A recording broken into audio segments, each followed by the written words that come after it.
Now, will I get a further round of applause if I announce to you that I don't have a PowerPoint presentation? Okay, in that case, I may also be able to get you out of here a little bit early. Leave it with me. So I want to thank everybody who's attended today for your participation and your questions and your very important contributions. It's been a packed day, I'm sure you'll agree, with lots of important topics covered. I would like to thank the sponsors of the breakfast conference sessions, Marlborough Advisory, and also to thank Mott MacDonald, who are kindly sponsoring the networking drinks tomorrow evening that I hope you can join us for at the closing for this year's conference. Thank you very much to the sponsors. Today, the issues covered have been varied and topical. One which stood out for me was the roundtable workshop this morning, which was run by Richard Slee, who is Fellow of the Chartered Institute of Marketing and also taking a leading role in the Institute of Directors, together with Steve Billinghurst, recently appointed Chair of the Institute of Directors Isle of Man branch, focusing on how we, and that's a two-way thing, can and should enhance the island's proposition and the advantages for business and the economy. I want to extend particular thanks to Richard and Steve for facilitating this in such a thoughtful way and being open to the idea of it. There will be much to reflect on there and to take on board, and I look forward to seeing the conclusions of that engagement from this morning. In this, I think we all have a role to play in terms of leveraging and protecting the assets and the USPs that we have as an island. Now, in preparing the agenda for this particular conference, in having much more of a business focus just this time, there was, as ever, some criticism, as if such a notion is something which is not worthy, which is not valid, and shouldn't be done. And of course, that's just complete nonsense. You cannot have the social systems in a society that we all want and need without a successful and stable economy. Business and private enterprise are the engine room of that. The outside perspective is much needed in government and in politics. And so, thank you for coming along today.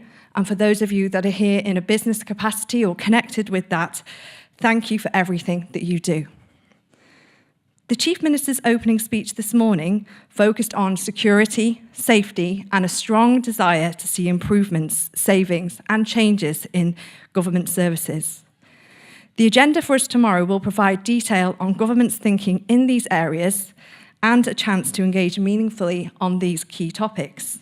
So we will start tomorrow with the breakfast available from 8, and then the Treasury Minister from 8:30 will present on the financial outlook for the Isle of Man, followed by a question and answer session. His talk will focus on the economic challenges and opportunities facing the island and, which is an interest for us all again, the need for financial discipline in public sector expenditure. And of course, that follows on some of the key announcements today to do with targets that will have to be met for savings.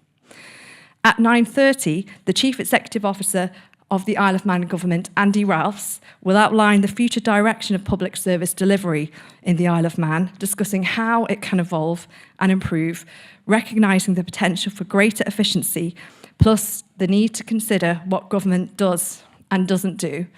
Who will be leading this and how this could be approached was something that came up in the Council of Ministers Roadshow in April. And I mention that only to say that these events do matter, that when you feed back and you raise things with us, we do reflect on them with a view to coming back and hopefully making further announcements and taking on board what you think. This, and along those lines, will be followed by a roundtable workshop, which is about the role of government and what government services mean for you. I think we can anticipate that this will also include some discussion around what government should do and perhaps shouldn't do. Now, following on from the key theme around security and safety, Keeping Our Island Safe will be the title of a presentation tomorrow by Minister Jane Poole-Wilson, and she will start these sessions, and they will go on to focus also on immigration services, improvements and protections. Again, on the one hand, we've had concerns from business about administration of immigration. On the other hand, we know that there are concerns about protections and enforcement, so we'll have officers there to take your questions too. This will be followed by a session on inward migration, incentives and disincentives. Now that sounds a little bit like a jargony phrase, but I already know from the conversations we've had today that that sort of thing exactly is of interest, so we'll be able to cover it more fully tomorrow. And this is active policy work in development, which was prepared in response to the need to address the island's demographic challenges and skill shortages, and it's something that we want your views on. These, like transport and connectivity, are all topical at the moment, and we've welcomed the chance to address these matters with you today at this conference. In preparing the agenda, the early talks with the CEO of the Chamber of Commerce, one of the points was made to me that we need, in some ways, to embrace and share more fully the pride and the belief in what the island has to offer and what is so unique and prized, to be more jointly positive in valuing what we have and seek opportunity where we can, as well as recognising that the challenges faced here, they are not just island challenges, they are not just Manx challenges, they are everywhere. And so the afternoon sessions tomorrow, I hope, will help us with that perspective and also an eye on opportunity. Deborah Heather, the Chief Executive Officer for Visit Isle of Man, will talk to us about seeing the island from a different perspective. Following that, a presentation from Ørsted on their renewable energy projects related to the Isle of Man and their impact on the island's economy and environment. Paul Harrison, Senior Counsel and Executive Director at Lexington and former Downing Street Press Secretary, will present a session on navigating opportunities in a new political landscape.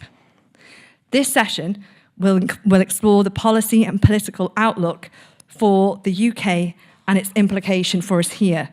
It will focus on navigating change and opportunity in a new political landscape, as well as identifying future milestones. After that, and after the Chief Minister closes this year's conference, I'm sure that there'll be plenty to discuss in the evening at the drinks and the networking session. So with that, thank you so much for attending, and see you tomorrow.